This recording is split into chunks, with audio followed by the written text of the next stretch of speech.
Merci. Merci de vous asseoir, s'il vous plaît, chers confrères. Bonjour à tous et bienvenue. La Confédération africaine de football vous souhaite la bienvenue à cette conférence de presse d'avant-match, match numéro 49, demi-finale Burkina Faso contre le Sénégal. Nous avons ici avec nous l'entraîneur de l'équipe nationale du Sénégal, M. Aliou Cissé. Il est accompagné du joueur, M. Joseph Lopi.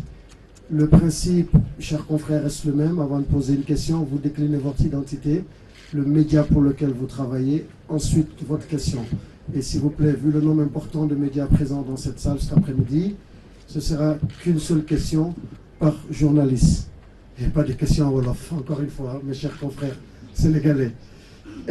Autre chose, s'il vous plaît, veuillez libérer les couloirs afin que les volontaires puissent circuler pour donner le micro à ceux qui voudraient poser leurs questions.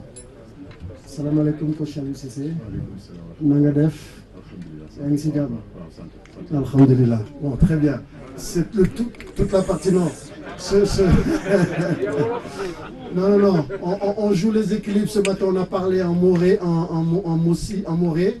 Donc c'est normal que cet après-midi on échange deux petites salutations en Wolof. La conférence de presse elle est ouverte. Question.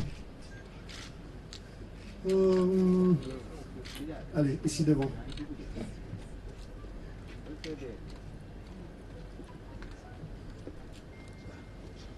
Allez-y. Voilà, merci, cher Fantama Diketa, journaliste au quotidien national Le Soleil à Dakar. Bonjour coach. Bonjour. Burkina Sénégal, ça doit vous appeler des souvenirs. Les retrouvailles seront pour demain. Comment vous en trouvez justement cette confrontation? Merci.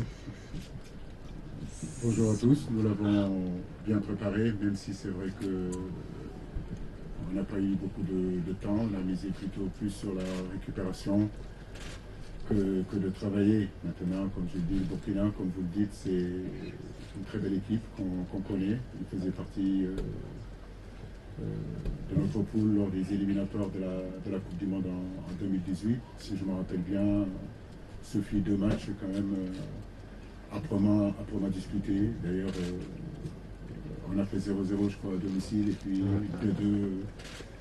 au Burkina. Mais entre-temps, l'équipe a changé. Aujourd'hui, les Koné qui jouait dans l'axe, Kaboré qui était le capitaine, Alain Traoré, Bansé, tous ne sont pas là, mais il y a une nouvelle génération qui arrive, qui est très prometteuse, qui est en train de faire de très très bonnes choses. Si elles sont là, c'est que si cette génération est là, c'est parce que il y a du travail qui est fait. Malou est Camou, c'est quelqu'un qui fait aussi un bon boulot, donc je profite pour le féliciter. Depuis qu'il a cette équipe-là, l'équipe progresse. Donc nous allons vers un demi-finale de Cannes. Voilà, les 4 équipes qui restent, parce qu'ils ont bataillé dur pour y être. Et nous nous attendons à un match difficile, mais nous sommes prêts. Alors, on va là, à gauche. Merci. Bonjour Ella Chernodramé, journaliste RTS Sénégal. Ce sera une question pour Lopi. Alors Joseph, on a vu après le match contre la Guinée équatoriale, la vidéo du discours de Abdou Diallo dans les vestiaires.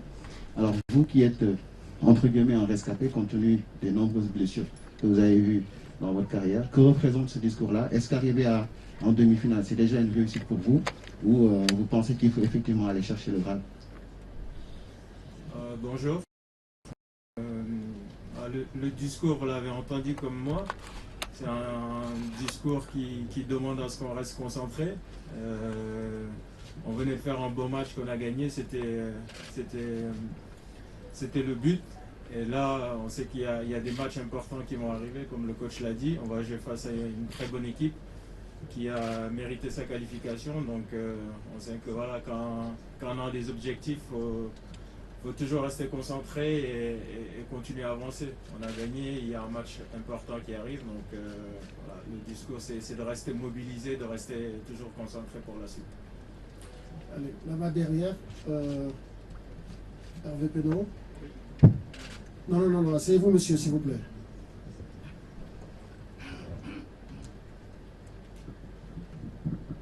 Merci.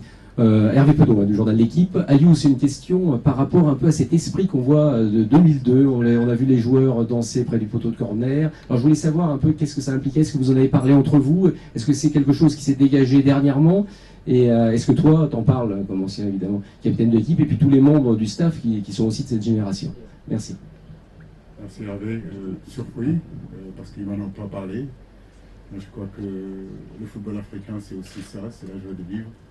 C'est être heureux, rendre heureux aussi les téléspectateurs et nos supporters aussi, ça fait partie du spectacle. Cette danse-là, c'est la danse de feu Bouba Diop. On a une pensée pour lui, qui nous a quittés, et aujourd'hui ses jeunes frères reprennent cette danse-là pour lui rendre hommage, et je crois pour rendre aussi hommage à toute la génération 2002, qui sont une référence pour cette génération-là. Beaucoup de garçons nous ont suivis, et parfois il y en a certains d'entre eux qui me disent qu'ils couraient derrière notre bus en 2002. Aujourd'hui, j'ai la chance de les entraîner. Il y a pas mal de membres de 2002 qui sont dans mon staff aussi. Donc oui, c'est émouvant, c'est très bien, c'est très bien. Ça veut dire qu'ils ont des références et ils veulent suivre cette référence-là. Un journaliste burkinabé peut-être? Ouais, là, Assina. Oui, Lassina Souadou de la radiodiffusion télévision du Burkina. Coach, je prends en même temps le rebond de votre dernière phrase, génération 2002. C'est une référence, mais une référence pour le moment où il n'y a pas d'étoile. Hein. Pour vous, le Sénégal, on sait que vous avez une grosse pression hein, derrière. L'opinion publique est très très exigeante pour vous.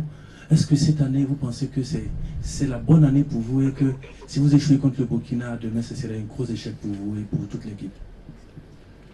Je ne pense pas échec là où je suis aujourd'hui. Je pense plutôt à faire tout pour passer ce cap des demi-finales. Oui, c'est vrai que on a rendu fier notre peuple, mais cette génération 2002 n'a pas gagné. Mais je pense que les dirigeants qui étaient là, les joueurs qui étaient là, l'entraîneur qui était là, on ne peut pas effacer aussi tout le bonheur qu'ils ont pu donner à notre peuple. La question se posera toujours, est-ce que réussir dans le football, c'est toujours gagner? Ou faire un travail conséquent, un travail aujourd'hui qui laisse un héritage qui fait que cet héritage-là, nous, on l'a repris. Nous espérons bien sûr cette étoile-là. Voilà, donc, nous travaillons pour ça depuis des années. Nous sommes proches. On n'a jamais été aussi proches, mais il y a l'obstacle burkinabé, comme vous le dites, qui est là, qu'il faut passer demain. Après, sur la pression, depuis un mois, on me pose toujours la même question. Je pense que les 24 entraîneurs qui sont là, jusqu'à Camou, aussi, il a un challenge à jouer. Il a une pression peut-être différente du mien, peut-être même beaucoup plus importante du fait de l'instabilité du pays, qui peut motiver encore davantage ses joueurs. C'est le football qui est fait comme ça. Mais en tout cas, nous avons espoir que cette étoile-là viendra et on espérera que ce sera au Cameroun, Inch'Allah. Là-bas, totalement au fond. Restez assis, monsieur, restez assis. Oui, Georges-Alexis Bada, Gabon première. Attendez, là, on vous ramène le micro, s'il vous plaît. Voilà. Merci. Georges-Alexis Bada, Gabon première. Question au coach. Je voudrais savoir s'il n'y a pas de blessés dans le groupe et mieux encore s'il n'y a pas de cas de Covid. Non, alhamdoulilah, il n'y a pas de cas Covid, il n'y a pas de blessés pour l'instant. À part Boulaye qui a reçu un coup, mais je pense que ça devrait s'arranger. On verra cet après-midi comment ça se passera pour lui. Mais pour l'instant, tout se passe bien. Oui, là-bas, Patrick. Oui, bonjour, Patrick Juillard pour Foot 365. Coach, on a vu que lors du dernier match, le retour d'Ismaïl Assar avait eu comme un effet booster sur l'équipe. Est-ce que vous pouvez nous en dire un peu plus sur son apport, à la fois tactiquement et même dans le vestiaire? Et c'est une question qui s'adresse aussi aux joueurs. Oui, comme vous le voyez, Ismaïla est venu, c'était important. Ça a été beaucoup de discussions entre le club de Watford et nous. Mais je pense que comme Watford aussi, c'est des gens intelligents comme notre fédération. On a trouvé un consensus, on s'est mis d'accord que le garçon pouvait y revenir. Nous les remercions pour ça. Ismaïla, on sait qu'il est important dans le dispositif de l'équipe du Sénégal. Venir avec nous, nous appuyer, faire la rentrée qu'il a fait, c'est très très très intéressant. Donc c'est un garçon qu'on va continuer à gérer. Il avait envie d'être là, il est heureux d'être là, il est prêt. Je sais que si j'ai besoin de lui, je pourrais l'utiliser. La question était également posée aux joueurs. Je vais insister sur ce que le coach a dit. Il a dit qu'il avait envie d'être là. Voilà, je pense que c'est un point essentiel surtout. Il avait envie d'être là, d'être avec nous, de représenter sa nation. Et vous l'avez vu quand il est rentré, c'est ce qu'il a le plus qu'il a apporté. C'est un joueur important pour nous, on est content de l'avoir. Et j'espère que ce sera de bonne augure pour l'équipe.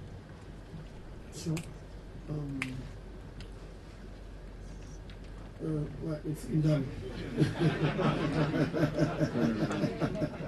Une femme, oui. Donnez le micro à la dame.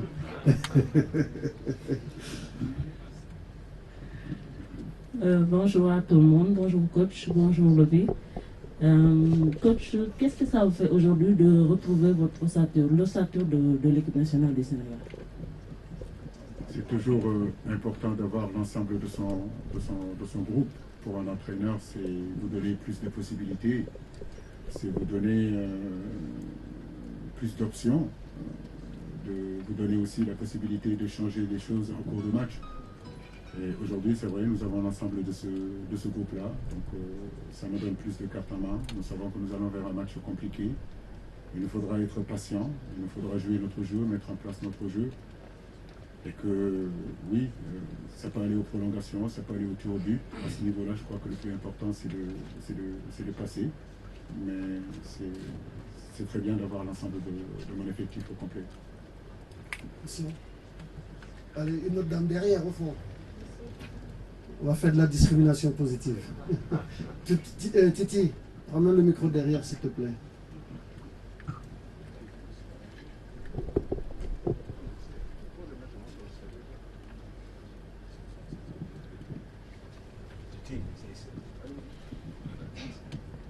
Merci Aliou, Goloko bien sûr. Bonsoir coach, bonsoir Joseph Lopi. J'ai une question pour Joseph Lopi. Vous allez disputer votre première demi-finale en phase finale, votre première demi-finale en Coupe d'Afrique des Nations. Est-ce que vous avez une pression, vous personnellement, et c'est quoi le mot d'ordre pour ce match de demain? Bonjour. Une pression, elle est positive alors. Et envie de jouer, envie de continuer à représenter dignement notre drapeau. Après, on n'a pas de pression particulière. Ça reste un match de football qu'il faut bien aborder, qu'il faut bien préparer. On sait qu'on a en face de nous un très bon adversaire, comme j'ai dit tout à l'heure, qui a mérité sa qualification, qui aura envie aussi de gagner, de continuer l'aventure. Et voilà, nous aussi, on a envie de gagner, on a envie de continuer l'aventure. Donc ce sera un match disputé. À nous de faire ce qu'il faut sur le terrain, comme on l'a montré sur le dernier match pour continuer l'aventure. Là-bas, au fond, en chemise bleue. Merci Aliou. Bonjour coach, bonjour Lepi, Adam Kandé de GES Sénégal. Aliou, vous avez connu un début difficile dans ce tournoi. Au début, les observateurs étrangers, les Camerounais, les Sénégalais, tout le monde doutait de vous. Mais au fil des matchs, vous trouvez votre forme, votre niveau attendu. Est-ce que comment c'est accueilli dans la tanière? Une source de, comme une pression ou comme une motivation? Oui, tout dépend de l'analyse qu'on peut faire d'un début poussif, d'un début difficile, sur quel plan, athlétique, physique, dans le jeu. Une chose est sûre, c'est que on n'a jamais douté de ce que nous sommes capables de faire. Voilà, nous savons qui nous sommes. Comme je le disais il y a 2 semaines ou 3 semaines, nous venions ici avec une certitude, avec des certitudes. Petit à petit, les cours de la vie ont fait que cette certitude s'est effritée un petit peu. Il a fallu faire dos rond, il a fallu s'accrocher, il a fallu mobiliser, remobiliser tout le monde et avoir des croyances, donc, et travailler. C'est ce qui nous a amené là où nous sommes aujourd'hui. Maintenant, le chemin est encore long. Voilà, donc c'est pas fini. On était dans notre objectif, quand je le disais aux garçons, c'était de jouer 7 matchs. Aujourd'hui, on a la possibilité de jouer 7 matchs et on a envie de jouer la grande finale, pas la petite finale. Mais à demain, ce groupe est motivé et conscient aujourd'hui qu'ils sont capables d'écrire l'histoire. là derrière, avec le maillot de Gombutos. Merci Aliou. Bonsoir, c'est une question pour le coach. Le Sénégal est la seule équipe encore dans le dernier carré par rapport à la précédente Coupe d'Afrique. Vous étiez à la Coupe du Monde, c'est pas passé loin, la qualification pour les 8e en Russie. Vous êtes à votre 5e demi-finale. Qu'est-ce que tous ces chiffres disent du football sénégalais, s'il vous plaît? Merci beaucoup, c'est une très très bonne question. Je pense que c'est les journalistes sénégalais qui pourraient vous répondre.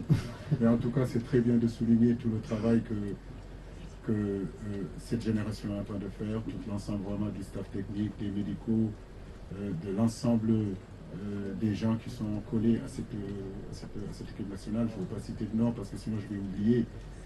Mais nous travaillons avec nos hauts très hauts, avec nos bas très bas, mais tout en gardant notre ligne directrice, comme vous le dites. Depuis 2015 jusqu'à aujourd'hui, je crois que s'il y a une progression au niveau international d'une équipe sur 6 ans, je crois que le Sénégal en fait partie. Quand je suis arrivé, je crois qu'on était 14e sur le plan continental et je crois 64e sur le plan de la FIFA. Donc aujourd'hui, le Sénégal est premier sur le continent africain et fait partie aujourd'hui du top 20 comment dirais-je encore, du ranking FIFA. Donc ça, c'est pas un hasard, ça veut dire que c'est un travail de longue haleine. Nous continuons à travailler, mais comme vous le dites, ce travail-là ne pourra être couronné seulement si cette génération-là gagne un trophée. Et nous courons derrière ce trophée-là depuis 1960. Nous ne l'avons pas, avec de très très belles générations qui sont passées, qui n'ont pas réussi à l'avoir. Mais nous avons foi et nous nous battrons en tout cas pour faire partir de cette génération qui le fera. Là-bas avec le chapeau rouge, le chef camerounais là.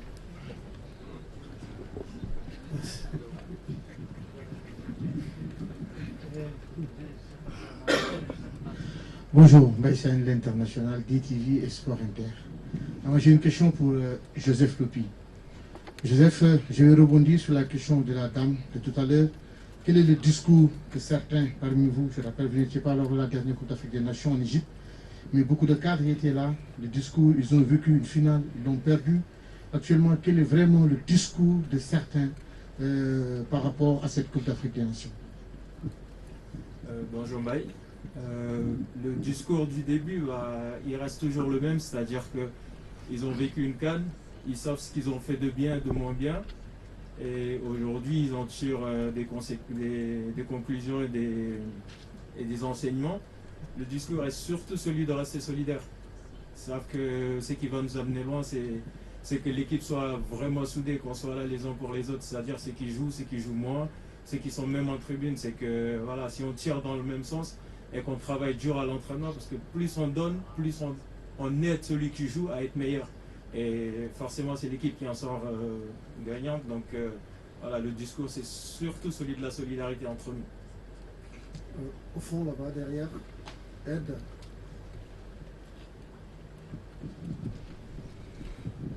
Merci beaucoup. Une question de nouveau pour Aliou Cissé. Vous avez fait partie des meilleurs moments de football de l'histoire du Sénégal, la Coupe du Monde 2002-2018, mais aussi le moment le plus douloureux en 2002. Le penalty raté dans la finale contre Cameroun et aussi la finale en 2019. À quelle importance pour vous, personnellement, que vous allez jusqu'au bout dans ce tournoi de la CAN après tout le travail que vous avez effectué jusqu'au présent et la legacy que vous avez laissée jusqu'au présent? Et peut-être Joseph Lopi, c'est aussi un joueur qui était inspiré. C'était pas une question. Merci, Merci, c'est une question à double lame tranchant, comme on dit, la carotte et puis la lame. Mais oui, j'ai ce privilège-là de faire partie aujourd'hui des gens qui écrivent l'histoire de leur pays dans ce football. Mais il n'y a pas que moi. D'autres sont encore là, ils continuent, d'autres ne sont plus là. On a nos pensées aussi à tous les gens qui ne sont pas là et qui ont contribué à que notre football, notre sport qu'on aime, que notre pays aime, aille de l'avant. C'est vrai, jusqu'à présent, on a fait des très très très grandes choses, comme je l'ai dit. Et on a connu aussi nos heures de déception, on a connu des larmes, on a connu des moments très compliqués. Mais ça, c'est le football aussi, c'est ce qui fait partie aussi de notre expérience, c'est ce qui fait partie de notre vie. Et aujourd'hui, c'est une autre page qui s'ouvre en nous donnant l'opportunité justement de pouvoir véritablement faire partie de cette génération qui peut gagner. Mais je crois que c'est une motivation, c'est tous les jours, c'est un marathon, voilà, ne jamais arrêter, continuer tout le temps, croire qu'au bout, la lumière sera là. Ouais. Ici devant. J'arrive devant, ici d'abord. Ensuite, je reviens vers vous, madame. Bonjour coach, Bakary Cissé, Journal Record. Coach, si on se fie aux statistiques de InstaScout, votre équipe a fait 338 passes contre 411 pour l'adversaire. Elle a fait 45% de possession contre 55%, même si sur le plan offensif, le résultat est là. Comment comptez-vous aborder ce match-là contre le Burkina Faso si on sait que depuis le début de la compétition, votre équipe a souvent pris le dessus sur l'adversaire par rapport au jeu, contrairement au dernier match? L'efficacité est là. Comment comptez-vous faire pour garder cette efficacité offensive pour que le Sénégal puisse franchir ce carré d'as? Merci. Oui, c'est tout le paradoxe qu'il y a sur ces 5 journées, que ce soit un match de poule, on a eu la possession, on n'a pas marqué. On a fait plus de passes que l'adversaire, on n'a pas marqué. Sur ce match contre la Guinée, on n'a pas eu la possession, mais on marque quand même 3 buts. Donc pour vous dire qu'il n'y a pas de logique dans le football. Les statistiques, c'est très bien, mais il y a la réalité du terrain. Dès lors, on a ouvert le score. Bien sûr qu'on a joué un peu plus prudemment, chose qu'il faut éviter en première période. Je pense qu'il faut continuer à jouer. Mais c'est normal aussi, quand tu reviens au score, à la mi-temps, ils égalisent. Et qu'à un moment donné, tu reviens encore à être devant. La physionomie du match n'est plus le même. La pensée du match n'est plus le même. Donc il fallait quand même qu'on soit équilibré, laisser le ballon un petit peu à cet adversaire-là. C'était une volonté de notre part. Mais ça nous a réussi parce que je pense qu'en laissant le ballon en deuxième période, on aurait pu jouer quelques transitions, quelques contre-attaques qu'on a mal négociées. Mais comme je vous l'ai dit, avoir la possession et ne pas gagner, c'est pas ce qui nous intéresse. Donc ne pas avoir la possession et gagner, je crois que c'est surtout ça qui est important. 2 questions en anglais pour faire participer aussi nos traducteurs. In English? Yes, sir.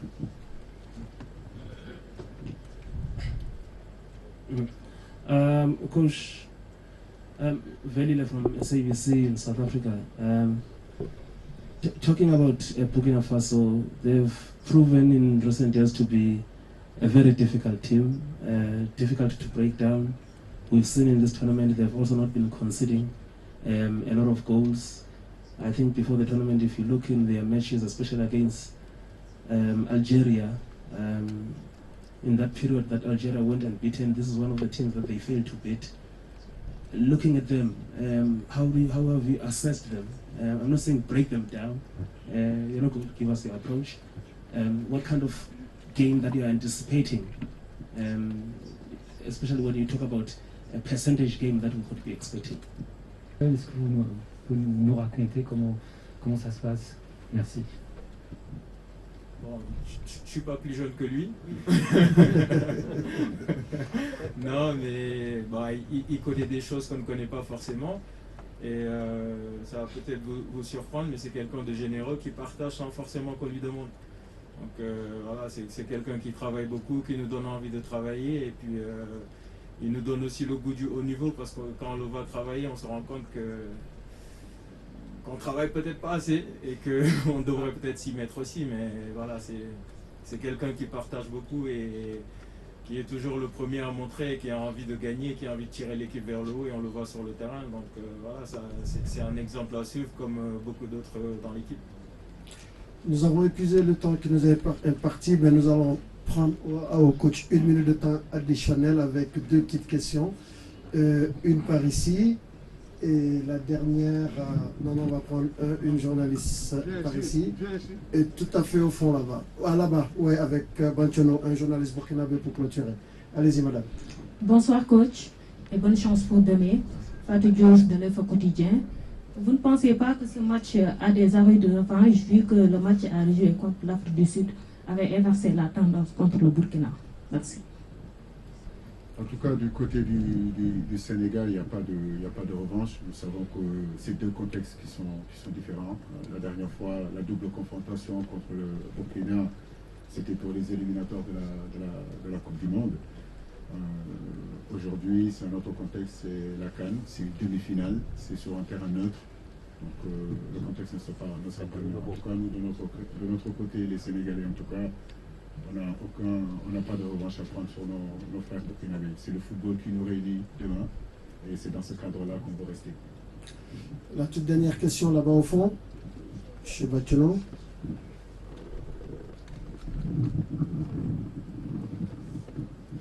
Merci Aliou, Antoine Batelon des éditions Le Pays, Burkina Faso. Favori, le Sénégal est très attendu sur la plus haute marche du podium. Mais vous avez vanté là les qualités de l'équipe du Burkina, des étalons, qui, en tant que coach, en tant que technicien, face à tout ce temps, ce qu'on peut qualifier de cet embrouillis qu'on a autour de cette équipe du Burkina. Alors, qu'est-ce qui peut se passer dans la tête du technicien que vous êtes face à une équipe qui est de plus en plus topée, face à ce que vous évoquiez vis-à-vis de la situation, par rapport à la situation que le pays vit, les joueurs qui sont hyper motivés. Alors, à quoi peut-on s'attendre? Et est-ce que cela ne déjoue pas certains de vos plans? Non, en termes de motivation, c'est vrai que je suis malheureux sur ce qui se passe au Burkina Faso. Mais en termes de motivation, je pense que le Burkina Faso ne peut pas être plus motivé que le Sénégal. Nous sommes aussi motivés qu'eux, nous sommes aussi déterminés qu'eux. Donc comme je vous l'ai dit, ça se jouera demain. Encore une fois de suite, tout ce qu'on pourra dire en conférence de presse, c'est que de la communication.